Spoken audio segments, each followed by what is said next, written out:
In a shocking turn of events, popular rapper YNW Melly finds himself at the center of a gripping trial. Accused of the murders of his two friends and fellow artists, YNW Melly's fate now hangs in the balance.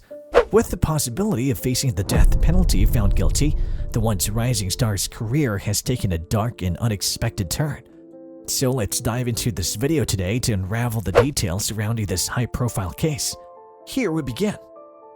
On February 13, 2019, YNW Melly was arrested on 2 counts of first-degree murder. He, along with his friends YNW Sackchaser, or Anthony DeAndre Williams, YNW Chivy, or Christopher Thomas Jr., and YNW Bortland, or Cortland Malik Henry, all 3 were at a rapper's home in October 2018 for a music video shoot. After the shoot, Williams and Thomas were shot dead in Fort Lauderdale, Florida. Demons and Henry claimed it was a drive-by shooting and drove the victims to the hospital. Despite their friends' tragic deaths, Demons and Henry still appeared in another music video the next day. Following a grand jury indictment, Demons and Henry were arrested on February 13, 2019 for the premeditated first-degree murders of Williams and Thomas.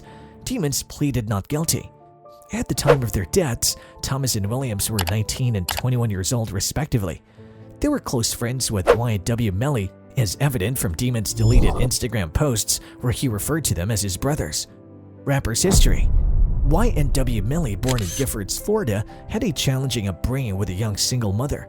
In addition to his involvement with the YNW Rap Collective, he publicly associated himself with the Bloods gang. He gained recognition by releasing songs on SoundCloud where his music resonated with listeners due to its honest portrayal of poverty and street violence. Despite facing legal troubles, Demons continued producing music, with many of his works being written and released while in prison. His first encounter with the law occurred in 2015 when he fired shots near a high school, resulting in charges of aggravated assault and discharging a firearm in public. In 2017, he was arrested again for probation violation and possession of marijuana and firearms. During this time, he also released his debut EP, Collect Call, and a series of popular singles such as Butter Pecan and Medium Fries. One of his most controversial songs, Murder on My Mind, was released in June 2018.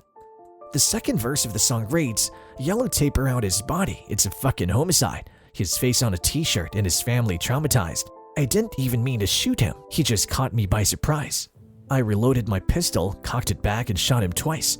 His body dropped down to the floor and he got teardrops in his eyes.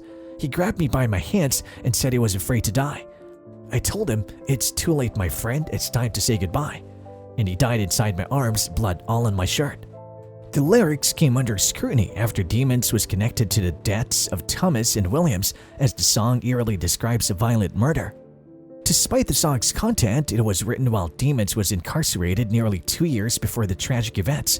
He gained further success with his mixtape I Am You in August 2018 and a second one in January 2019 featuring a collaboration with Kanye West on the hit track Mixed Personalities. However, his concert tour was short-lived as he turned himself into Miramar Police in February 2019 after completing just one show. The evidence. On the night of October 26, 2018, surveillance video showed YNW Melly, Cortland Henry or YNW Bortland, and the 2 victims at a recording studio in Fort Lauderdale.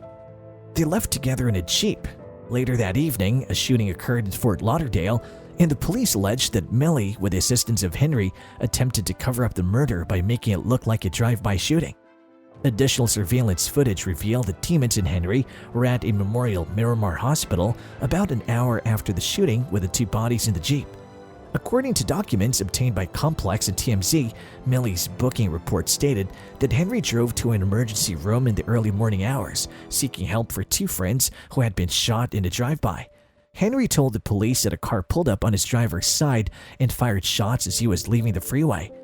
The police confirmed bullet holes on the right side of the vehicle where the victims were seated, but Henry wasn't harmed. Investigators found a shell casing inside Henry's car and matching shell casings in another location. During the court proceedings on June 29th, Broward Sheriff's Office Sergeant Christopher Williams provided crucial evidence. After analyzing the case, he testified that there was only one shooter, and it was not the driver but the individual seated in the backseat. According to investigators, the two victims had been traveling in an SUV with Demons and Cortland Henry after a studio session when they were fatally shot. Initially, Demons and Henry asserted that they were victims of a drive-by shooting. On the other hand, prosecutors argued and believed that the victims were shot inside the vehicle, contradicting Melly and Henry's claim of a drive-by shooting. And the police also discovered that Melly was seated on the left rear passenger side of the car based on surveillance footage. With this, the prosecution put forth a different argument, claiming that Demons himself was the shooter and that he had killed his friends from the back seat. The court document stated, evidence from the autopsy revealed that both victims' wound paths to their heads were from left to right direction. This directly contradicts the statements made by Henry and does not support the statements of a drive-by shooting that occurred on the right side of the vehicle. This evidence further undermines the claim of a drive-by shooting. Furthermore, the police alleged that Melly and Henry drove around with the bodies for some time before eventually going to the hospital. Henry later admitted that Melly was initially in the same car but eventually got into another vehicle. YNW Melly turned himself in after Henry was arrested and was held without bond. On February 13th, YNW Melly took to Instagram to announce that he would surrender to the authorities, stating, "To all my fans and supporters, I'm turning myself in today." He expressed love and appreciation for his followers and addressed the loss of his two brothers to violence a few months prior. Melly reassured everyone that despite the rumors and lies circulating, he and his brother YNW Portland were united, emphasizing it's a YNW family. Henry had already been arrested in January in Houston and brought back to Broward. However, the alleged motive behind the crime was not yet revealed during Demon's trial, which commenced on June 12th. The case centers on evidence gathered from surveillance videos, witness testimonies, and forensic reports. The trial of YNW Melly commenced on June 12, 2023, with opening arguments. By June 16th, the first week of the trial concluded, highlighted by extensive testimony from Felicia Holmes, a registered nurse whose daughter was allegedly dating YNW Melly during the time of the double murder. 4 days later, on June 20th, the judge denied the defense's motion for a mistrial. The defense had objected to the state's questioning of Felicia Holmes, claiming impermissible evidence was presented. Although the judge initially criticized the prosecution, the trial proceeded after careful consideration.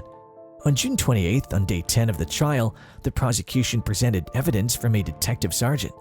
The evidence aimed to establish that the victims were not killed in a drive-by shooting, but rather shot from inside the car. The medical examiner's testimony revealed that YNW Sack Chaser had sustained multiple gunshot wounds, including a fatal shot to the back of his head. The YNW Melly trial captured the attention of the rap music community, with rapper Boozy present on the opening day. As the trial unfolded, prosecutors introduced text messages among Blood Gang members that implicated several high-profile rappers, including Young Thug, French Montana, and Joel Santana, suggesting their alleged involvement in the gang. So, what do you think of the high-profile trial of YNW rapper? Comment below your views and subscribe for more.